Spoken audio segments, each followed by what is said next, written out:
அதுதான் நேத்தைக்கு செவிலியர்கள் போராட்டத்தை பார்த்தோம். இன்னைக்கு டீச்சர்ஸ் போராட்டம், குறிப்பாக அந்த எஸ்எஸ்டி அப்படின்ற அமைப்பில் இருந்து போராட்டத்தை பண்ணியிருக்காங்க.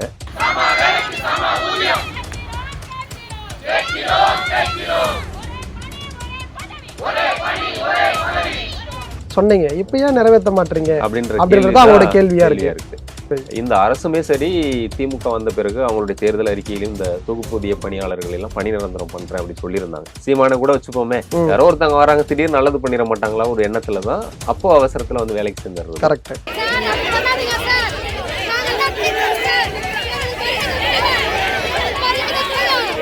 அப்போ இந்த மாதிரியான ஒரு காலகட்டத்தில் வந்து ஆட்சி முடிய போகிற நேரத்தில் கூட ஒரு நல்லது பண்ணலாம் இல்லையா அரசு நினைச்சா அப்படின்றது தான் அந்த போராட்டம் பண்ணுறாங்க. அது செவிலியர்களுக்கு ஓரளவுக்கு பலன் கொடுத்துருக்குன்னு சொல்லலாம். கிட்டத்தட்ட ஒரு 1000 பேருக்கு உறுதி வேலை வந்து அப்போ அந்த போராட்டத்துக்கு ஒரு இது வரைக்கும் நீங்களும் ஒன்றும் பண்ணல அப்படிங்கும் போது எங்களுக்கு வேற வழியிலன்னு சொல்லி தானே போராட்டம் பண்ணுறாங்க. அப்போ அது மாதிரி வந்து இப்போ போராட்டம் பண்ணும்போது யார் வருவா? எடப்பாடி வருவார். அதிமுக, பாஜக இவங்க எல்லாமே வந்து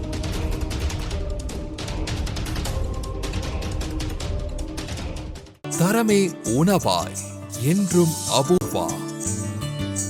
Experience comfort, elegance, and a homely feel in our premium rooms. Perfect for spiritual trips, family stays, or business travel. Kumudam நேயர்களுக்கு வணக்கம். இப்போ தமிழ்நாடே வந்து ஒரு போராட்ட களமா வந்து மாறி இருக்கு. நேற்றுக்கு வந்து நர்ஸ் போராட்டம் அப்படின்னு போயிட்டு இருந்தது. இப்போ வந்து ஆசிரியர்களை வந்து களத்தில் குறிச்சிருக்காங்க.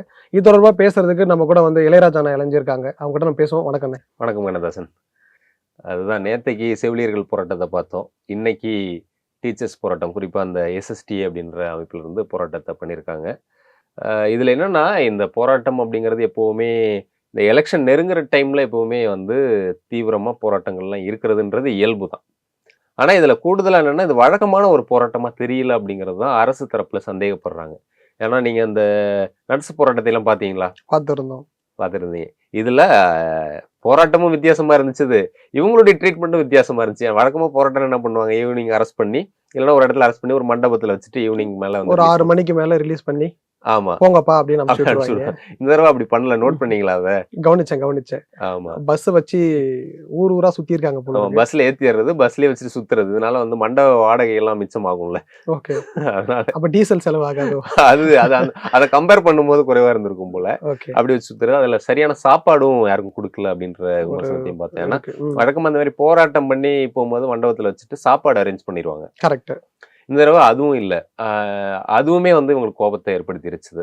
ஸோ வந்து ஃபஸ்ட்டு இங்கே வந்து கூடுவாஞ்சேரியில் போராட்டம் ஆரம்பிக்கும் போது இப்படிதான் அப்படியே கைது பண்ணி அப்படியே சுற்றி கொண்டு போய் கிளாம்பக்கத்தில் விட்டுடுறாங்க. ஓகே, அங்கே திடீர்னு இறங்கி மறுபடியும் தரண ஆரம்பிச்சிடுறாங்க. இது அப்படியே ஒவ்வொரு ஏரியாவாக பார்த்தோன்னா திருச்சி, விழுப்புரம், தேனி இப்படி எல்லா ஏரியாவிலுமே என்ன பண்ணுறாங்கன்னா செவிலியர்கள் போராட்டத்தில் அங்கங்கே வந்து பண்ண ஆரம்பிச்சிடுறாங்க. அங்கங்கேயும் இதே மாதிரியான ட்ரீட்மெண்ட்டை தான் காவல்துறையும் பண்ணுது. ஏன்னா அவங்களோட கோரிக்கையே வந்து நாங்கள் வந்து 9 வருஷத்துக்கு மேலே உழைச்சிட்டோம், நீங்க வந்து பணி நிரந்தரம் பண்றேன்னு சொல்லியிருந்தீங்க. அதாவது நான் போன அதிமுக ஆட்சியில நாங்க இந்த மாதிரி போராட்டம் பண்ணோம். அப்போ நீங்களே தான் நேர்ல வந்தீங்க, வந்து ஏமா உங்களுடைய கோரிக்கைகளை நாங்க ஆட்சிக்கு வந்தோடனே நிறைவேற்றி தரோம்னு சொன்னீங்க. இப்ப ஏன் நிறைவேற்ற மாட்டீங்க அப்படின்றது அவங்களோட கேள்வியா இருக்கு. இதுல செவிலியர்கள் அப்படின்றது என்ன அப்படின்னா, இதுல பெரும்பாலும் கொரோனா டைம்ல வேலைக்கு எடுத்தாங்க. ஏன்னா அப்போ அதிகமா செவிலியர்களுடைய தேவை இருந்துச்சு. அப்போ கான்ட்ராக்ட் பேஸ்ல நிறைய எடுக்கிறாங்க. அப்போ இவங்களும் என்னன்னா வேலை இல்லாமல் இருக்கும்போது ஒரு அரசு கூப்பிடுதுன்னு சொல்லி வேலைக்கு வந்துட்டாங்க. அவங்களுடைய சேவையை நம்ம எந்த விதத்திலையும் குறைத்து மதிப்பிட முடியாது. ஏன்னா பல பேரும் உயிருக்கு பயந்து வீட்டுக்குள்ள அடைஞ்சிருந்தப்போ அவங்க உயிரை பணையம் வச்சு வேலை பார்த்தவங்க. இந்த அரசுமே சரி, திமுக வந்த பிறகு அவங்களுடைய தேர்தல் அறிக்கையிலும் இந்த தொகுப்பூதிய பணியாளர்கள் எல்லாம் பணி நிரந்தரம் பண்றேன் அப்படி சொல்லியிருந்தாங்க. இதைத்தான் செவிலியர்கள் கையில் அவங்களுடைய 2021 தேர்தல் அறிக்கையில பாத்தீங்கன்னா 308ல இருந்து 318 வரைக்குமே அரசு மற்றும் அந்த ஊழியர்கள் அலுவலர்கள் சார்ந்த அறிவிப்பு தான் இருந்தது. ஆமா. சோ இப்ப ஏன் நீங்க அதை நிறைவேற்றல, எங்களுக்கு கொஞ்சம் நிறைவேற்றி கொடுங்க அப்படின்னு சொல்லிட்டு தான் முதல்ல நர்ஸுகள்லாம் வந்து இறங்கி இருந்தாங்க. இப்ப பாத்தீங்கன்னா எஸ்எஸ்டி அவங்க வந்து களத்துல இறங்கி இருக்காங்க. இதுல என்னன்னா நர்ஸு அவங்க எடுக்கும்போது கான்ட்ராக்ட் தான். எல்லாருக்கும் ஒரு நப்பாசை இருக்கும்ல, நம்ம அரசு கிட்ட கான்ட்ராக்ட்ல போனா பின்னாடி எப்படியாவது ஏதோ ஒரு அரசு வந்து பர்மனன்ட் பண்ணிடுவாங்க. ஒண்ணு திமுகவோ இல்ல அதிமுகவோ இல்ல நாளைக்கு வர விஜயோ சீமான கூட வச்சுப்போமே, யாரோ ஒருத்தவங்க வராங்க திடீர்னு நல்லது பண்ணிட மாட்டாங்களா ஒரு எண்ணத்துலதான் அப்போ அவசரத்துல வந்து வேலைக்கு சேர்ந்துடுறது. இவங்களும் என்னன்னா அப்போதைக்கு ஒரு தேவை இருக்கு, இவங்களை பயன்படுத்திக்கலாம் அப்படின்ட்டு அப்புறம் வந்து கொடுத்த கோரிக்கை அறிக்கைகளை எல்லாம் வந்து நிறைவேற்றுறதுன்றது பெரும்பாலும் பண்றது இல்லை அப்படிங்கிறது இருக்கு. அப்போ இது இன்னும் வந்து அரசு ஊழியர்கள் விஷயத்துல வந்து இந்த நெருக்கடிகள், நிதி நெருக்கடி அரசுக்குமே இருக்கு. அப்போ இவங்க இன்னும் பண்ணல அப்படிங்கும்போது இப்போ இந்த டைம்ல நம்ம வந்து பண்ணோம்னா இந்த அரசு பண்றதுக்கான வாய்ப்பும் இருக்கு. ஏன்னா தேர்தல் வரப்போகுது 2026 வரப்போகுது. இப்ப 4 வருஷம் கடந்துட்டாங்க, இன்னும் ஒரு 6 மாசம் தான் மிஞ்சி போனா ஒரு 4-5 மாசம் அவ்வளவுதான். ஏன்னா இப்போ அரசு தரப்புல பாத்தீங்கன்னா நிறைய நிகழ்ச்சிகள் நடத்துறாங்க. மக்களுக்கான மக்கள் நல திட்டங்கள் பண்றது, அதை தாண்டி வந்து சாதனைகளை விலக்கியுமே நிறைய பண்ணிட்டு இருக்காங்க இல்லையா. அதுல இருக்கிற சிறு சிறு குறைபாடுகளையும் சரி பண்ற வேலையையும் திமுக அரசு பண்ணிட்டு தான் இருக்காங்க. அப்போ உதாரணத்துக்கு வந்து மகளிர் உரிமை தொகை இருக்கு இல்லையா, அது ஒரு 2.5 வருஷம் கழிச்சுதான் பண்ண ஆரம்பிச்சாங்க. அதுல எல்லாருக்குமே கிடைக்கலன்ற இந்த குறைபாடுகள் இருந்தாலும் பெரும்பாலும் அது வந்து ஒரு அரசுக்கு வந்து ஒரு நல்ல ஒரு பேரை தான் வாங்கி கொடுத்துருக்கு. அப்ப இன்னும் அதை எக்ஸ்டெண்ட் பண்ணணும். அது இன்னும் கிடைக்காதவங்களுக்கு கூட இப்போ இன்னும் இந்த மாசம்லாம் நிறைய பேருக்கு வந்து கூடுதலான மகளிருக்கு வந்து அந்த உரிமை தொகையை கொடுக்கறதுன்றத பண்ணியிருக்காங்க. அப்போ இந்த மாதிரியான ஒரு காலகட்டத்தில் வந்து ஆட்சி முடிய போற நேரத்துல கூட ஒரு நல்லது பண்ணலாம் இல்லையா அரசு நினைச்சா அப்படின்றதுதான் அந்த போராட்டம் பண்றாங்க. அது செவிலியர்களுக்கு ஓரளவுக்கு பலன் கொடுத்துருக்குன்னு சொல்லலாம். எந்த அளவுக்கு? கிட்டத்தட்ட ஒரு 783 பேருக்கு வந்து பணி நிரந்தர ஆணையத்தை வந்து அன்னைக்கே வந்து போராட்டம் போய் வந்து அறிவிச்சிருக்காங்க.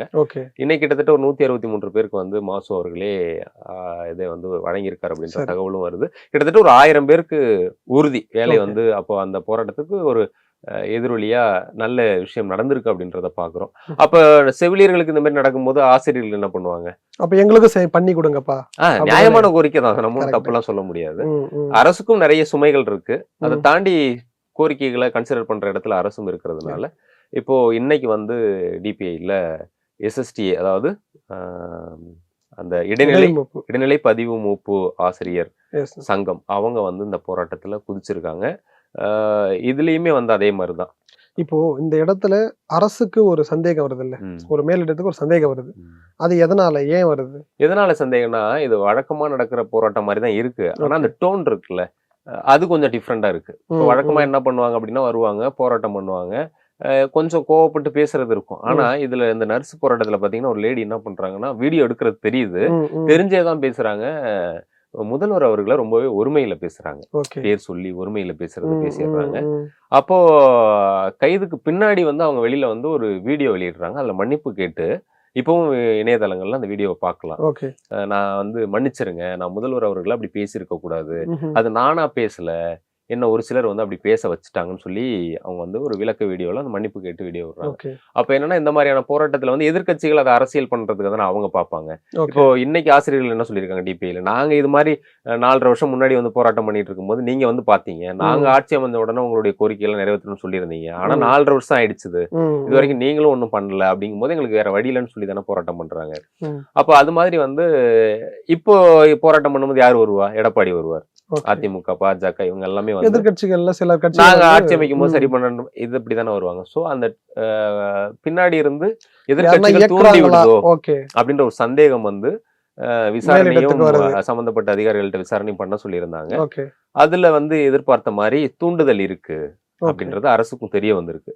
அப்ப அந்த தூண்டுதலை சரி பண்ணணும், இவருடைய கோபத்தை சரி பண்ணணும் அப்படிங்க. ஏன்னா தேர்தல் இருக்குது, இதெல்லாம் வாக்குகளா மாத்த வேண்டிய தேவையும் திமுகவுக்கும் இருக்கு. அதனால வந்து எப்படி இந்த 1000 பேருக்கு இப்ப பணி நியமன ஆணை வந்து சொல்லியிருக்காங்களோ, முடிஞ்ச அளவுக்கு அதிருப்தி எல்லாம் சமாளிச்சிரும். முடிஞ்ச அளவுக்கு இப்ப வந்து போட்டி வந்து 4 முனை அந்த ரேஞ்சுக்கு வந்து நிக்கும். 100க்கு 100 இதெல்லாம் பண்ண முடியுமான்னு தெரியாது. ஓரளவுக்கு அது சரி பண்றதுக்கு அரசு தரப்புல இருந்தும் இப்ப ஜாக்டோ ஜியால கூட இந்த மாசம் தொடக்கத்துல பேச்சுவார்த்தைகள் நடத்தியிருக்காங்க. அமைச்சர் தங்கம் தென்னரசு, அன்பில் மகேஷ் எல்லாம் பேசியிருக்காங்க. இப்ப மறுபடியும் அவங்க 6ஆம் தேதி மறுபடியும் போராட்டம் அறிவிக்கிறாங்க. மறுபடியும் ஒரு பேச்சுவார்த்தை நடக்கும். அதுல அப்படியே இல்லைனாலும் ஓரளவுக்கு சில கோரிக்கைகளை வந்து இப்ப அவங்க கேட்கற எல்லாத்தையுமே இப்ப பண்ண முடியுமா அரசுனாலன்னு தெரியாது. பழைய ஓய்வூதிய திட்டம்லாம் எந்த அளவுக்கு பண்ண முடியும்னு தெரியாது. ஓரளவுக்கு வந்து சில கோரிக்கைகளை வந்து சாத்தியப்படுத்துறதுக்கான வாய்ப்பு இருக்கு.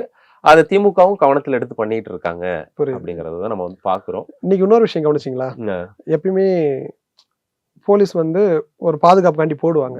இன்னைக்கு வந்து காக்கிகள் வந்து குறைவான எண்ணிக்கையில இருந்ததா சொல்லப்படுது.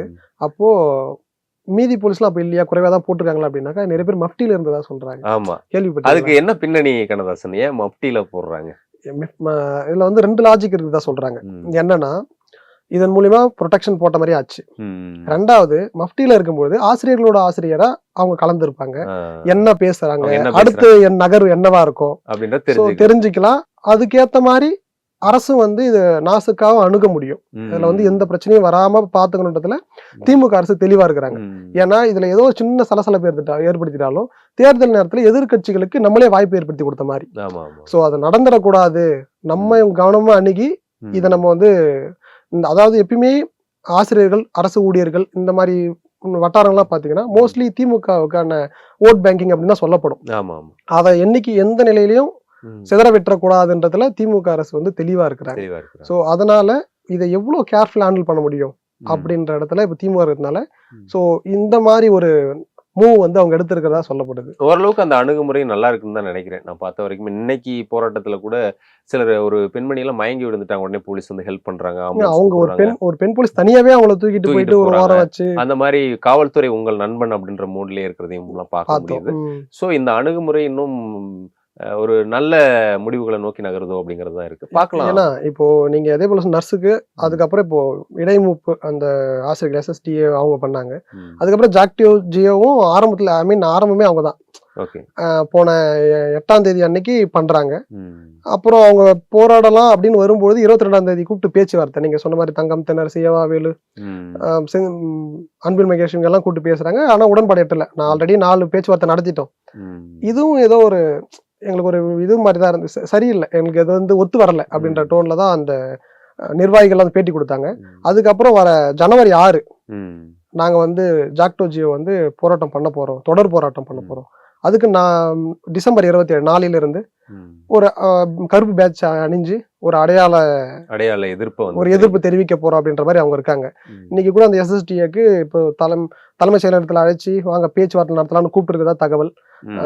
இப்போ அரசோட அணுகுமுறையும் நம்ம சொல்ற மாதிரி ஒரு அளவு நல்லா இருக்கு. அதே போல இவங்களோட கோரிக்கைகளும் நியாயமானதா இருந்தா முடிஞ்ச அளவுக்கு சரி செஞ்சுட்டா விசாரிச்சிருக்காங்க. நீங்க சொல்ல மப்டில இருந்து கேட்கறதுல இருந்து சம்பந்தப்பட்ட அதிகாரிகள், உளவுத்துறை மூலம் விசாரணை இதெல்லாம் அரசும் கையில எடுத்திருக்கு.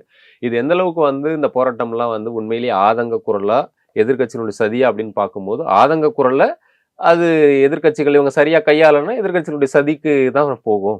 சோ அது எதிர்கட்சிகளுடைய அரசியலுக்கு ஆளாகாமல் இந்த திமுக அரசு கையாளுமா அப்படின்றதான் பல பேருடைய எதிர்பார்ப்பு இருக்கு. அரசு ஊழியர்களுடைய பார்க்கலாம் என்ன நடக்குது அப்படின்றது.